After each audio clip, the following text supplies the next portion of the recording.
પણ પેલી પત્ની હયાત છે ઘરમાં અને એવા સમયમાં બીજી પત્ની લાવી શકાતી નથી.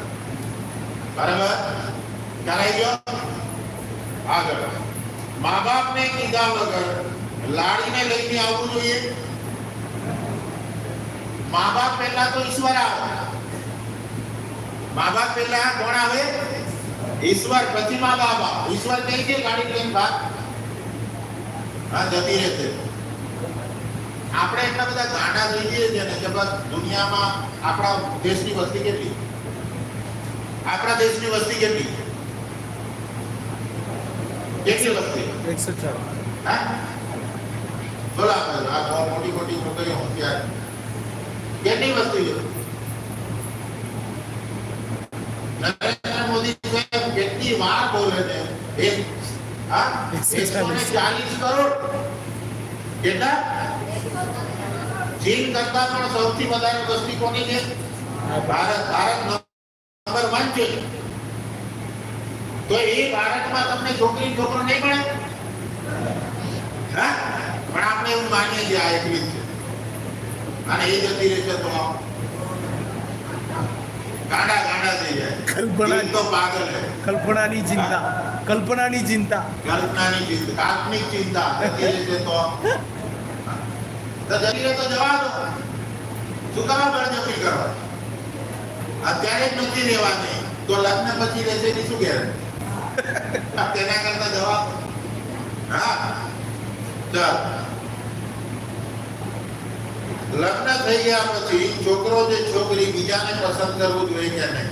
એટલે પણ તને એક પસંદ પડી દે, હવે તું બીજી શું કામ? હા આમ તો ઐશ્વર્યા ગમી જાય. હા લગ્ન મેં કરી લીધા, અત્યારે મને કરીના કપૂરે ગમે છે, ઐશ્વર્યા ગમે છે, પણ એને શું કરવા?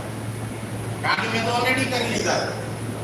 કર્યા પહેલા કરવાનું નથી. ઐશ્વર્યા પાસે છે મને બહુ ગમે છે, કરી દે લગ્ન અને ઐશ્વર્યા તૈયાર થાય તો પ્રભુનો આભાર. એ રીતે અભિષેક બચ્ચન, હા શાહરુખ ખાન, ચાલે લગ્ન તમે કરી લીધા પછી તો બીજું ઘણું બધું આવે. એ આપણું નથી, એ આપણું નથી હંમેશા યાદ. ઓકે ચાલો થેન્ક યુ. જોરથી તાળી પાડો. આ પ્રશ્ન પૂછા.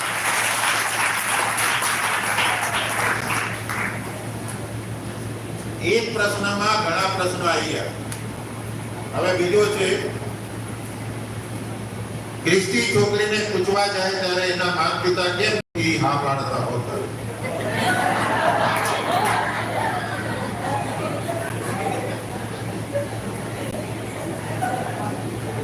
માતા પિતા ગાડા નથી. માતા પિતાને છોકરી પરણાવવાની છે. જે બાળકને જન્મ આપ્યો છે, જે માએ 9 માસ પેટમાં રાખી છે છોકરીને અને બલિદાન આપીને એને વૃદ્ધિ કરી છે, વિકાસ કર્યો છે, તો એની પણ એને ચિંતા હોય ને કે ભાઈ સામેનો કોણ છે, કેવું પાત્ર છે, અને માટે એને યોગ્ય લાગે તો આ પાડે, ના યોગ્ય ના લાગે તો ના પાડે. આ કઈ જબરજસ્તીનો સોદો નથી. અને મા બાપને પૂછો કેમ ના પાડે ભાઈ? મા બાપ એમ કે નોકરી કર, નોકરી કરો.